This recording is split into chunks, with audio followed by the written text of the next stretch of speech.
Ian Mulgrew began his journalist journey in the newspaper trenches. He has written a few investigative books along the way, 7 to be exact, and appeared on and off TV. He is currently a senior reporter columnist for the Vancouver Sun. He is also a news junkie who often takes us beyond the news and currently into the courtrooms. It is my pleasure to welcome Ian Mulgrew back to Studio 4 to tell us more. And I said you wrote 7 books, not all investigative particularly, but a couple. Air India. Yep.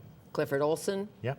Who Killed Cindy James? Who Killed Cindy James? Absolutely. Mm-hmm. Yeah. And then you did... But I branched out. I did, Bobby Ackles' book a couple of years ago, The Water Boy, and that was about heartwarming. Football. The Bobby Ackles book and Bud Inc. Yeah, the marijuana book, which was very hard to research. I'm sure it was, but you had to do some, surely. Moi? I don't know. Yeah. I know you're smarter than that to admit that on television. Oh, I don't know. I think I'm like with Bill Maher. The jury's out on marijuana. I keep testing it about 50,000 times so far. Just in case. Just in case, yeah. Just in case. Okay, top judge, Chief Justice Beverly McLaughlin has said often, not recently, but often, probably since she became chief judge, that our legal system does not work for ordinary people. She means by that, works for the rich, works for the extremely poor, but not the people in the middle. That's right. You and me, Fanny, we're out of luck if we've got legal problems, because it'll probably sap all of our savings and take the equity of our house if we get into a big legal battle these days. The average legal fee is $340 an hour.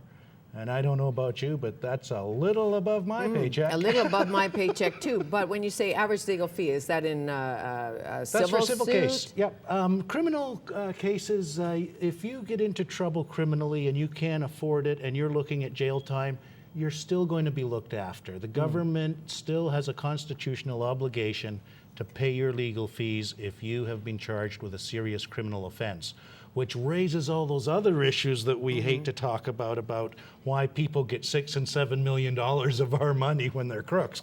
But leaving that aside, we'll go there. We will get there. This is about civil issues. This is about people who run into trouble with their landlord, people who run into trouble with their neighbor, people who buy a car and want to sue the dealer. It's about everyday legal problems. That's what Beverly McLaughlin's talking about, the Chief Justice. Is she talking about family law too? We're getting a divorce? Absolutely. And in fact, family law is a big part of it, because by and large, it's poor women who are suffering because they don't qualify for legal aid. They've generally got the kids, and hubby who's got the job has the lawyer, is beating up them in court. And the judges are very, very upset about this.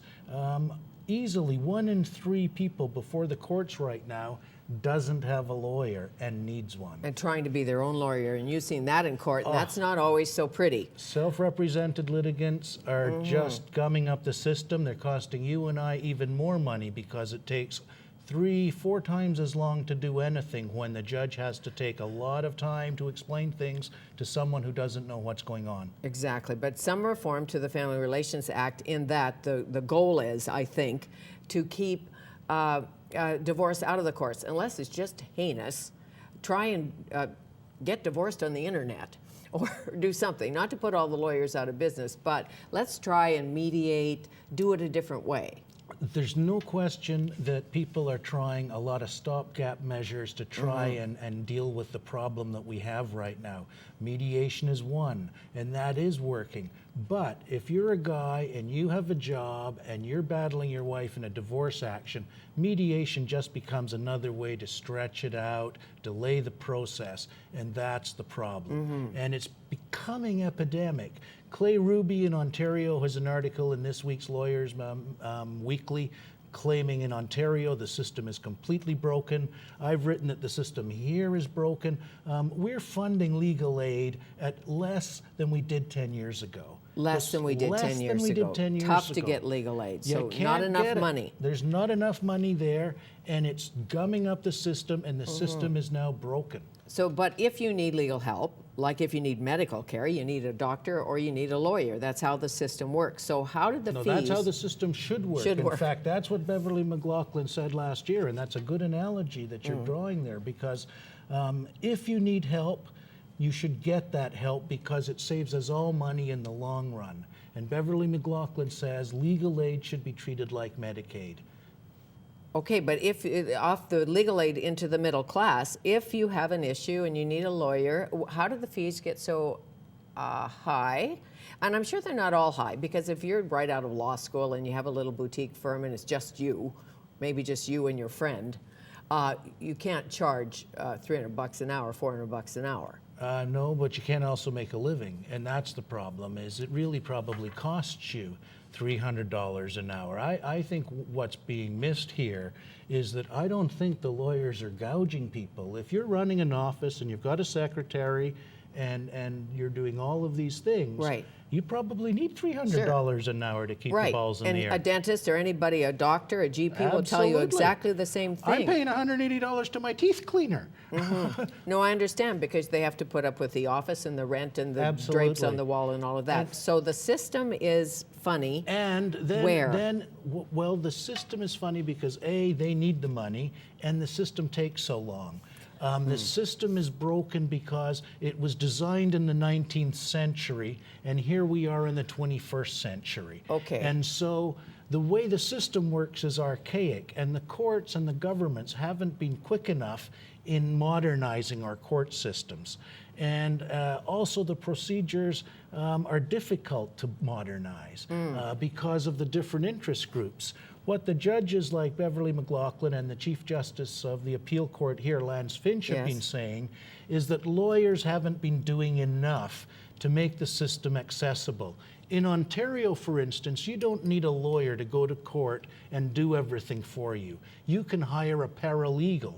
So even though you might not have the experience, this person who doesn't need $300 an hour and does have some experience can go and do small things for you. Okay, so we don't do that in BC. We don't. So in essence, we have a paralegal who does the grunt work. That's does right. the research, does the keeps costs down. And that's also what both high court judges have been saying, is that lawyers have a monopoly.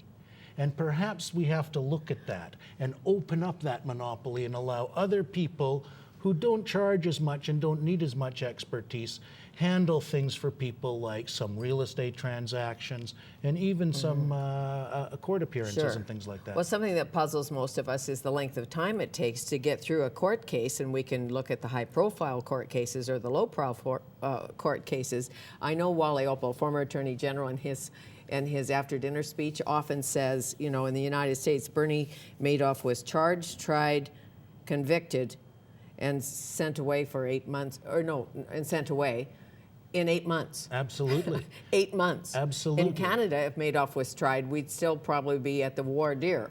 I'm not sure, because I'm not in the legal system. 7 years for Bassi and Verk, and that was an open and shut, small-time breach of trust case at its heart. We're seeing drug cases being dragged out for years and years. Now, there's a couple of problems. One of them is in the courts, but there's another problem outside the courts. In British Columbia, for instance, Fanny, we haven't had enough judges to handle cases.